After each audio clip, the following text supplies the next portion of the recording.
তোমাদের এই শত্রু তোমাদের সম্পর্কে সমস্ত কিছু মানে সমস্ত তথ্য সে খুব ভালো মতন করে জানতে পারে, কিন্তু প্রশ্ন হলো কিভাবে। মানে তার কি থার্ড আই এতটাই জাগ্রত যে সে থার্ড আইয়ের মাধ্যমে তোমার সমস্ত কিছু জানতে পারে, নাকি ব্যাপারটা অন্য কিছু? এই নিয়েই আজকে ডিটেলড রিডিংয়ে যাব। এবার রিডিং থেকে আর যদি কিছু বেরোয় তো বেরোবে। আগেই বলি, রিডিংটা টাইমলেস, রিডিংটা জেন্ডার স্পেসিফিক নয়, রিডিংটা সমস্ত জোডিয়াক সাইনের মানুষের জন্য, সমস্ত ধরনের মানুষের জন্য রিডিং। যার সঙ্গে যতটা ম্যাচ করবে প্লিজ ততটা নেবেন, বাকিটা অন্যদের জন্য ছেড়ে দেবেন, বা কেউ চাইলে এটাকে অ্যাজ এ হোল গাইডেন্স হিসেবে নিতে পারেন ফর ফিউচার রেফারেন্স। এটা মনে হলে এই প্রথম আমি এটার সঙ্গে বললাম। আর আরেকটা কথা আশা করি আর বলার প্রয়োজন পড়বে না। অনেকেই আমাকে এর আগে বলেছেন যে দিদি আপনার দেখানো জিনিসগুলোতেও যেমন আমরা অনেক বেশি অনেক বেশি ঠিক মনে হয়, আমাদের অনেক বেশি ভালো লাগে, ঠিক সেরকমই আপনার যে এই রিডিংগুলো সেগুলো শোনার পর আমরা অনেকটা প্রোটেক্টেড ফিল করি। এটা আপনাদেরই শ্রোতাদের মধ্যে থেকে আমার জানা। আমি অত্যন্ত আপ্লুত। আমার মানে ভাষা নেই যে আপনাদের কিভাবে আমি মানে ধন্যবাদ জ্ঞাপন করব, আমি সত্যিই জানি না। একটাই কথা বলবো, প্লিজ এইভাবেই পাশে থাকুন। আর যারা এখনো পর্যন্ত সাবস্ক্রাইব করেননি প্লিজ সাবস্ক্রাইব করে ওই বেল আইকনটা প্রেস করতে ভুলবেন না। চলুন চলে যাই ডিটেল রিডিংয়ে। কিভাবে শত্রু সমস্ত খবর জানতে পারছে। আপনার লাইফের সমস্ত কিছু যা উত্থান পতন আছে, প্রত্যেক দিন ডেইলি লাইফে আপনি দৌড়াদৌড়ির মধ্যে কি করছেন, আপনি শান্ত মাথায় থাকাকালীন কি করছেন, আপনি প্রত্যেকটা ক্ষণে এভরিথিং আপনার কিন্তু স্পাই হচ্ছে। আপনার মরাল ভ্যালুস কি এগুলো খুব ভালো মতন জানতে পারে। আপনি পুজোর সময় কি করছেন, অন্য সময় কি করছেন, প্রত্যেকটা জিনিস সম্পর্কে এরা জানতে পারে। প্রত্যেকটা ক্যালকুলেটিভ ওয়ে আপনার লাইফে, এগুলো সমস্ত কিছু এরা খুব ভালো মতন জানতে পারে। কিছু ক্ষেত্রে এরা এগুলো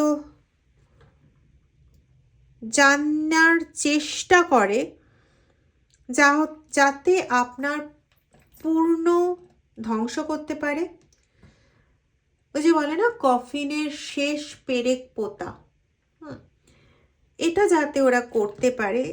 ওদের কিন্তু সেটাই উদ্দেশ্য। কারণ ওদের প্রত্যেকটা কাজ না ওই শেষ হইয়াও হইল না শেষের মতন হয়ে যায়। মানে কোনোভাবেই ওরা যত কাজই করেছে আপনার এগেনস্টে, ওরা কিন্তু কোনোভাবেই ফুললি সাকসেসফুল হতে পারেনি, বরং নিজেরাই একটা ট্রমার মধ্যে চলে গেছে যে হচ্ছে না। অথচ ওরা ফুলের থেকেও বেশি এফর্ট দিচ্ছে। হয়তো সেটা আমি এইভাবে বলতে পারি যে তারা যে এফর্টটা দিচ্ছে সেটা মোর দ্যান 100%, একদম ডেফিনিট কনফার্মেশন। মোর দ্যান 100% মানে 200% তারা এফোর্ট দিচ্ছে, বা 500% তারা এফোর্ট দিচ্ছে, কিন্তু তারপরেও ওদের গল্পটা এরকম থেকে যাচ্ছে, শেষ হইয়াও হইল না শেষ। এবার এই ক্ষেত্রটাতে এরকম থেকে যাওয়াতে সমস্যাটা হচ্ছে যে ওরা মানে কোনো জিনিস না হজম করতে পারছে না ছেড়ে দিতে পারছে। আর আপনাকে চোখের সামনে যখন দেখে যে আপনি আনন্দিত মনে ঘুরছেন, আপনি গান শুনছেন, আপনি সোশ্যাল মিডিয়াতে মানে স্ক্রোল করছেন, কেন আপনি এগুলো করবেন? মানে আপনার কি অধিকার আছে যে আপনি এগুলো করবেন? আপনার তো সবসময় বালিশে মুখ গুজে কাঁদার কথা। আপনি সেটা না করে আপনি সোশ্যাল মিডিয়াতে স্ক্রোল করছেন, ফটো আপলোড করছেন, তারপরে বিভিন্ন রকম পোস্ট ছাড়ছেন। What is this? What is this? আপনি কি করে এগুলো করতে পারেন? এগুলো মানে ওদের বিয়ন্ড অফ ইমাজিনেশন। তাই কি করবে, বাধ্য হয়েই আপনার অত্যন্ত শুভাকাঙ্ক্ষী হয়ে ওরা আপনার ঘরে ঢুকে পড়েছে। আর আপনিও অতীব পোক্কা, যে ওদেরকে আপনার শুভাকাঙ্ক্ষী ভেবে সমস্ত কিছু বলে দিয়েছেন। হতে পারে কারো কারো ক্ষেত্রে এটা, কারো কারো ক্ষেত্রে এটা নয়। তাদের ক্ষেত্রে উপায়টা হচ্ছে অন্যরকম। যেমন কোনো সোশ্যাল মিডিয়ার কোনো কিছু পোস্টের মাধ্যমে তাদের ইনার ওয়ার্ল্ড যেটা বললো আর কি, মানে ওদের ইনটিউশন কিন্তু আমি বলছি না, বলছি ইনার ওয়ার্ল্ড, তাদের মনের ভেতর থেকে যে কথাটা উঠে এলো। কারণ ওদের মনের ভেতর থেকে ওঠা কথা আর ইনটিউশন দুটো কিন্তু আলাদা। ওদের ইনার ভয়েস বলছে, এই ইনার ভয়েসটা ওদের হচ্ছে ওই সমস্ত রাগ, হিংসা, এগুলো পরিপূর্ণ। আপনাকে হেসে একটা পোজ দিয়ে ছবি মানে ছাড়া দেখেছে, দেখে ওদের মনে হয়ে গেল যে আপনি কি আনন্দে আছেন, তাই জন্য হাসির মুখে ছবি তুলেছেন। মানে আপনার তো কাঁদতে কাঁদতে ছবি তোলার কথা, হ্যাঁ হ্যাঁ হ্যাঁ, ভ্যাভা করে কাঁদতে কাঁদতে আপনার ছবি তোলার কথা। আর মানে ওরা এতটাই মূর্খ যে এটা মনে করে যে আপনার মনটা যদি খারাপও থাকে তবুও আপনি মানে খারাপ মন থাকলে পরে খারাপভাবেই আপনি, খারাপ মুডেই আপনি ছবি তুলবেন। মানে আপনি কি এতটাই বোকা নাকি অশিক্ষিত, নাকি আপনার এতটা মোরাল ভ্যালুসের অভাব রয়েছে যে আপনার কষ্ট হচ্ছে, আপনার যন্ত্রণা হচ্ছে, সেটা আপনি 100টা লোককে দেখিয়ে বেড়াবেন? আপনি তো এত ওপেনই নন। আপনি যথেষ্ট নিজের কষ্টকে চেপে চলা মানুষ।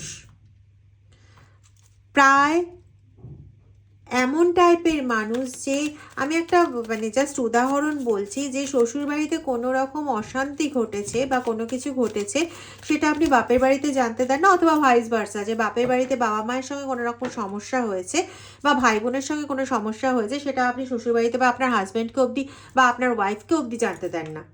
শুধু মনে নিজে নিজে গুমড়ে মরেন। হ্যাঁ, সেই মোমেন্টে যদি কোনো রকম খারাপ কোনো কথা বেরিয়ে যায়, সেটা কেন বলে ফেলেছেন সেটা অবধি আপনি কখনো ক্লিয়ার করতে চান না। আপনি এরকম ধরনের মানুষ, আপনার দুঃখের কথা আপনি কাউকে জানাতেই চান না। কিন্তু এই জিনিসগুলো বোঝার মতন একটা না মেন্টাল পরিসর লাগে, মানে মানসিকতা লাগে, একটু ব্রড মাইন্ডেডনেস লাগে, যেটা আপনার এই ছদ্মবেশী শত্রুর নেই। তার এতটা ধৈর্যই নেই যে সে আপনাকে বুঝবে। হ্যাঁ, আপনাকে স্টক করে, আপনাকে স্পাই করে, অবশ্যই করে, কিন্তু তার সেই ধৈর্যটা নেই যে স্পাই করেও আপনাকে বুঝবে আপনি প্রকৃত কি, আপনি প্রকৃত কি জিনিস সেটা বুঝবে। এটার কোনো রকম তার পক্ষে সময়ই নেই, তার কাছে সময় নেই। তার বাস্তবতা শুধু এইটুকুনি যে আপনার সম্পর্কে জেনে আপনার ব্যবহৃত জিনিসগুলো নিয়ে সে কাউকে দেবে এবং সেগুলো দিয়ে কোনো রকম কার্য করবে। এক্ষুনি আমার কাছে একটা ছবির মতন একটা জিনিস এলো, এটাকে as for example or as guidance obviously নিতে পারেন। সেটা হচ্ছে যে আপনি কোন সময়টা স্নান করতে যান সেটা ওরা ভালো মতন জেনে, যে সময় আপনি স্নান করতে গেছেন সেই সময় ওই আপনার ঘরে ঢুকে আপনার পাউডার ইয়া তো ফের সেন্টের কৌটোর মধ্যে কিছু মিশিয়ে দিয়ে মানে কোনো গুঁড়ো জাতীয় কিছু পাউডারের মধ্যে বা আপনার ব্যবহার্য জিনিসগুলোর মধ্যে মিশিয়ে রেখে চলে যাওয়া হচ্ছে, এবং ওই বাড়িতে আপনার ওই সময় মানে যে সময় আপনি স্নান খাওয়া দাওয়া এগুলো করেন সেই সময় আপনি ছাড়াও ওই বাড়িতে আরও অনেক লোকই থাকে যাদের মানে সঙ্গে দেখা করতে আসার ছলে আপনার ঘরে ঢুকে ওই জিনিসটা মিশিয়ে দেওয়া হয়েছিল বা হচ্ছে বা হবে। এরকমও হতে পারে এই ব্যক্তি আপনার বাড়ির লোক, যে আপনি কখন স্নানে যাবেন এটা জানে এবং সেই সময় এসে আপনার ঘরে এসে এটা মিশিয়ে দিয়ে গেল। এছাড়াও এই যে বিভিন্ন রকম দেখুন বেরিয়ে এসছে প্রজেকশন, যেটা নয় সেটাই আপনাদের সামনে প্রজেক্ট করে, যে এক তো খুব ভালো মানুষ, এ আপনার জন্য ভালো চায়, আখেরে আপনার আউটসাইডার হিসেবে মানে একজন তৃতীয় ব্যক্তি হিসেবে আপনার জীবনের প্রত্যেকটা পদক্ষেপকে সে শুধু পিছিয়ে দিতে জানে। শুধু একমাত্র, শুনতে খুব খারাপ লাগবে, আমার বলতেও ভালো লাগছে না, তবুও বলছি, একই ফ্লোতে এসে গেছিল বলে বলছি, সেটা হচ্ছে শুধুমাত্র আপনার মৃত্যুর দিনটা যদি এগিয়ে নিয়ে আসতে পারে তাহলে খুব ভালো, অথবা আপনার আপনার ওই পরিবার থেকে ছাড়াছাড়ির দিনটাকে যদি এগিয়ে নিয়ে আসতে পারে তাহলে ওদের জন্য খুব ভালো। আদারওয়াইজ সমস্ত কিছু আপনার যে কোনো ভালো, যে কোনো পজিটিভ কিছুকে যত বেশি ডিলে করিয়ে দিতে পারে, যত বেশি পোস্টপন্ড করিয়ে দিতে পারে বা যত খারাপ করে দিতে পারে তত ভালো। দেখুন অ্যাকচুয়ালি ওরা পোস্টপন্ডের কথা ভাবে না, মানে ওরা পিছিয়ে দেওয়ার কথা ভাবে না, ওরা যেটা ভাবে যে আপনার জীবনে এই সুখটা বা এই পজিটিভ কিছু খবরটা আসবেই না, কিন্তু এটা তো সম্ভব না। আপনার জীবনে ভালো কিছু আসার থাকলে সেটা লিখে রেখেছেন ঈশ্বর, ওরা নয়। তাই ওরা যেটা পারে সেটা হচ্ছে 1 মাসের জায়গাটাকে লেন্দি করে 1 বছর করতে পারে, 11 মাস করতে পারে, বা আরও বেশি হয়তো লেন্দি করিয়ে দিতে পারে, কিন্তু জিনিসটা আপনি পাবেনই না সেটা করতে পারে না, যদি না আপনি সেই জিনিসটার ওপর থেকে ইচ্ছা, আশা, আকাঙ্ক্ষা সমস্ত কিছু ছেড়ে দেন, বরং উল্টোটাই ভেবে স্থির করে নেন যে না, এটা আমি নেব না। সাপোজ ধরুন আপনার কাপড়ের ব্যবসা আছে, ঠিক আছে, আপনি দেখছেন আপনার কাপড়ের ব্যবসা থেকে আয় হচ্ছে না, কোনোভাবেই হচ্ছে না, অথচ আপনি যেভাবে বিজনেসটাকে প্লট করেছেন, যেভাবে সাজিয়েছেন, তাতে আপনার মোটামুটি একটা ইনকাম আসার কথা, তবুও সেটা যেন আস্তে আস্তে আসছে না, এবং এইভাবে অনেকগুলো মাস কেটে গেছে। আপনি আর অপেক্ষা করলেন না, আর ধৈর্য ধরলেন না, আপনি কি করলেন, কাপড়ের বিজনেসটাকে তুলে দিলেন, তুলে দিয়ে আপনি হয়তো অন্য কোনো বিজনেস শুরু করে দিলেন। এই ক্ষেত্রে আমার দুটো বিজনেস ভীষণ মাথায় আসছিল, একটা হচ্ছে কাগজ সংক্রান্ত কিছু, একটা জেরক্স, কম্পিউটার, এই সমস্ত জাতীয় প্রিন্টিং বা এই জাতীয় কিছু। তো এইরকম যদি কোনো কিছু হয় তাহলে সেক্ষেত্রে আপনার ওই কাপড়ের দোকানে যে সমৃদ্ধিটা আসার কথা ছিল, আপনি যেহেতু কাপড়ের দোকানটাই তুলে দিয়েছেন, তাই 1.5 বছর বা 2.5 বছর পরে হলেও সেই সমৃদ্ধিটা আসার কোনো সুযোগই নেই, কারণ 1.5 বছর বা 2.5 বছর পরে আপনার সেই কাপড়ের দোকানটাই নেই। তো এরকম ক্ষেত্রগুলো আলাদা, এগুলো হচ্ছে এক্সেপশনাল ক্ষেত্র। কিন্তু বাকি ক্ষেত্রগুলোতে ধরুন আপনার জীবনে ধরুন সন্তান আসার কথা, ঠিক আছে, সেক্ষেত্রে আপনার সন্তান আসতে দেরি হচ্ছে বা আসতে পারছে না, তো সেখানে অনেকগুলো দিন, 1 বছর বা 1.5 বছর হয়ে গেছে এই সমস্যা চলছে, আপনি দেখছেন যে হচ্ছে না, কিন্তু আপনি নিশ্চিন্ত থাকুন, একটা না একটা সময় এই সমস্যার সমাধান হবেই এবং আপনি ভালো খবর পাবেনই পাবেন, ঠিক আছে। তো হ্যাঁ, এরা করাচ্ছে, একদম আপনার জীবনে এরা করাচ্ছে, কিন্তু এটারও অবসান ঘটতে বাধ্য, ঠিক আছে। আমি এখানে যেটা পাচ্ছি, এরা কোনো সোশ্যাল মিডিয়ার কিছু ক্লিপিংস দেখে আপনার সম্পর্কে জানে, আপনি যে পোস্টগুলো করেন বা যেগুলোকে আপনি শেয়ার করেন, ফরওয়ার্ড করেন, সেইগুলোকে ওরা ভালো মতন খেয়াল করে আপনার ইনার ভয়েসটা, ইনার ফিলিংসটা বোঝার চেষ্টা করে ওদের মতন করে, মানে ওদের মাথার বুদ্ধিতে যতটা আসা সম্ভব। আরও কি করে, আপনার সম্পর্কে কোনো গুণিন বা কারোর কাছে গিয়ে ওরা আপনার সম্পর্কে যথেষ্টভাবে গুনিয়েছে। ইভেন এটাও পাচ্ছি যে কেউ হয়তো আপনার সম্পর্কে না কোনো রকম রিডিংও করিয়েছে, আপনার পাস্ট লাইফ সম্পর্কে থ্রু রিডিং জানার চেষ্টা করেছে, ঠিক আছে। এবং আপনি কবে কোনো রকম ভালো সুযোগ সুবিধা পেতে চলেছে, কবে আপনার জীবনে পজিটিভ কিছু আসতে চলেছে, বা পজিটিভ কিছু আপনার লাইফে চলছে কি না, মানে আসলেই এখন কোনো পজিটিভ কিছু চলছে কি না, এই সমস্ত বিভিন্ন রকম খুঁটিনাটি ইনফরমেশন আপনার সম্পর্কে জোগাড় করেছে। বিভিন্ন লোকের কাছ থেকেও, ধরুন আপনি যে দোকান থেকে জিনিস কেনেন, ঠিক আছে, যেখান থেকে আপনি জিনিস কেনেন সেখান থেকে আপনি অনেক বছর ধরে জিনিস কিনছেন, তো আপনার সম্পর্কে সেখান থেকে জানার চেষ্টা করেছে, ঠিক আছে। কোনো না কোনোভাবে আপনাকে বারংবার কোনো ভুলের জন্য, মানে যে ভুলটা আখেরে আপনি করেননি, এরকম কোনো ভুল আপনি করেছেন এটা চাপিয়ে আপনাকে দোষী সাব্যস্ত করার চেষ্টা করেছে বারবার। এরকম ধরনের ব্যক্তি ইনি।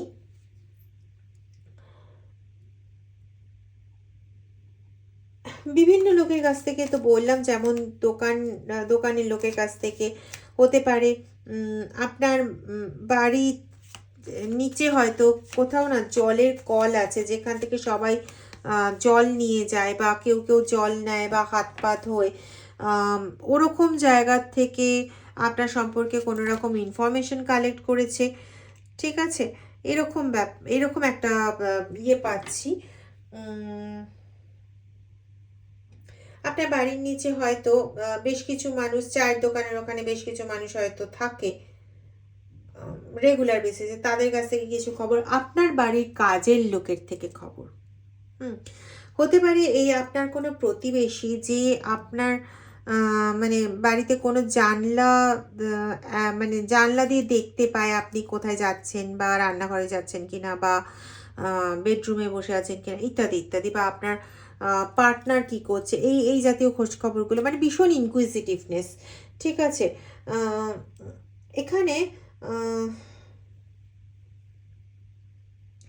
এখানে এখানে সবচেয়ে বড় কথা হচ্ছে এরা প্রচণ্ডভাবে আপনাকে হিংসা করে, প্রচণ্ডভাবে আপনাকে হিংসা করে। কেন হিংসা করে সেই কারণটা অতটা স্পষ্ট নয় এই জন্য বলছি যে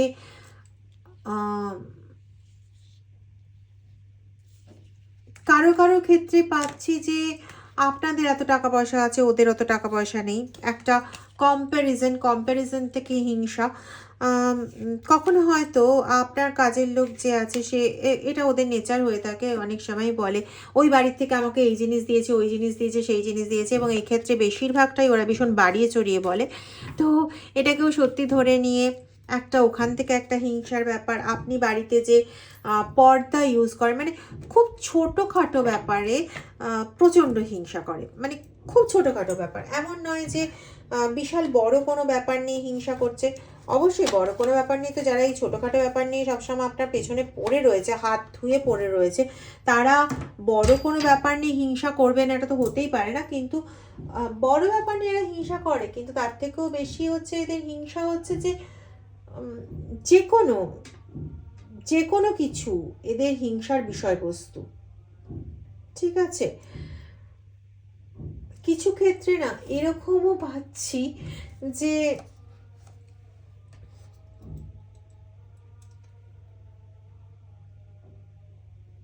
কোনো জিন ব্যবহার করছে, কোনো তান্ত্রিক মৌলবীর কাছে গেছে, আপনার সম্পর্কে খবর নিয়েছে, কোনো ট্যারো রিডারের কাছ থেকে আপনার সম্পর্কে, মানে পয়সা খরচ করে ট্যারো রিডারের থেকে আপনার সম্পর্কে একদম কনফার্মেশন, আপনার সম্পর্কে খোঁজ খবর নিচ্ছে। তো একটু সাবধান হবেন। দেখে নেব ইউনিভার্স এই সময় আপনাকে কি গাইডেন্স দিচ্ছে, কি আপনার করা উচিত, এটা একটুখানি দেখে নেব।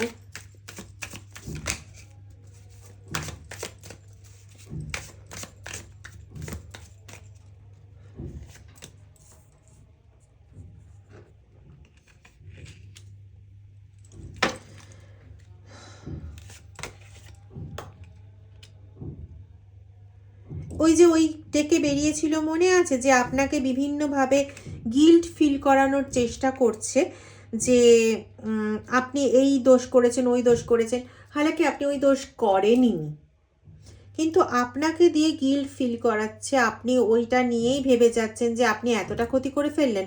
তো এখানে দেখুন ইউনিভার্সের তরফ থেকে মেসেজ, আপনি যতই ডেক চেঞ্জ করে নিন, যদি মেসেজটা ঈশ্বরের তরফ থেকে হয় না, যে কোনো ডেকেই বেরিয়ে যাবে। Guilt is a normal feeling, stop caring about what they think. তারা যেভাবে আপনাকে বলছে সেভাবে বন্ধ করুন ভাবনা চিন্তা, সেইভাবে ভাবনা চিন্তাগুলো বন্ধ করুন। দিস ইজ ইয়োর লাইফ, আপনার লাইফ, আপনি সেটাকে কিভাবে বাঁচবেন, কিভাবে সেই লাইফটাতে চলবেন, সেটা সম্পূর্ণ আপনার ডিসিশন। আর সবচেয়ে বড় কথা, ইউনিভার্স আপনার ডিসিশনের ওপর ভীষণভাবে বিশ্বাস করে যে আপনি কখনোই ভুল কিছু করতে পারেন না। ওম নমঃ শিবায়, এটা হচ্ছে সবচেয়ে বড় ব্যাপার। আর যেখানে ইউনিভার্সের এতটা বিশ্বাস রয়েছে আপনার ওপর, সেখানে আপনি যে কোনো কিছুর ওপর বিশ্বাস করছেন ওই ব্যক্তির ওপর, যে ব্যক্তি একদিনের জন্য, অনেক বেশি বলে ফেললাম, একদিন না, একটা ক্ষণের জন্য আপনার ভালো চেয়েছে কিনা সন্দেহ আছে। আরেকটা মেসেজ নেব। Let your feelings out. সবার কথা না যে যেভাবে বলছে, ওদের কথা সেভাবে মেনে নেওয়ার প্রয়োজন নেই। যদি আপনার মনে হয় আপনি কষ্ট পেয়েছেন, তো স্ট্রেট ফরওয়ার্ড বলুন আপনি কষ্ট পেয়েছেন, বা এমন একটা তো কিছু বোঝান যেখানে আপনারও কষ্ট একটা মর্যাদা পায়, যেখানে আপনারও ভালো লাগা একটা আপনার কাছে গুরুত্ব আছে, এটা বোঝা যায়। আপনারা জুম করে দেখে নিতে পারেন। You have a such a bright light inside. বলেছিলাম যে ইউনিভার্সের কনফার্মেশন, ইউনিভার্সের আপনার ওপর যথেষ্ট ভরসা আছে। ইউনিভার্স নিজে বিলিভ করে যে আপনার ভেতরে একটা বিশাল বড় একটা ব্রাইট লাইট রয়েছে। তো বন্ধ করুন সেটাকে, বারবার করে বন্ধ করে দিচ্ছেন, আটকে দিচ্ছেন সেই লাইটটা জ্বলার থেকে, এটা বন্ধ করুন। Bet on your self, take chances. আপনিও এবার চান্স নেওয়া শুরু করুন। আপনার ভেতরেও তো কিছু আছে, আপনিও এবার না একটু দেখিয়ে দিন যে সব সময় কারোর পেছনে অযথা লেগে যেতে নেই। ঈশ্বরও যেমন একদিন না একদিন তার লাঠিটা তুলে নেবেন, তার ছড়িটা তুলে নেবেন, সেরকম আপনিও না কিছু কম যান না। আপনি চাইলে, যদি সত্যই চান, আপনি চাইলেও আপনার এগেনস্টে ওঠা হাতগুলোকে আপনি গুড়িয়ে দিতে পারেন, ধসিয়ে দিতে পারেন, কারণ আপনি সাচ্চা, আপনি সৎ। সময় সর্বদা সতের পক্ষ ধরে, সতের পক্ষ নেয় যদি সে একটা বার ঘুরে দাঁড়ায়। একবার ঘুরে দাঁড়িয়ে দেখুন তো।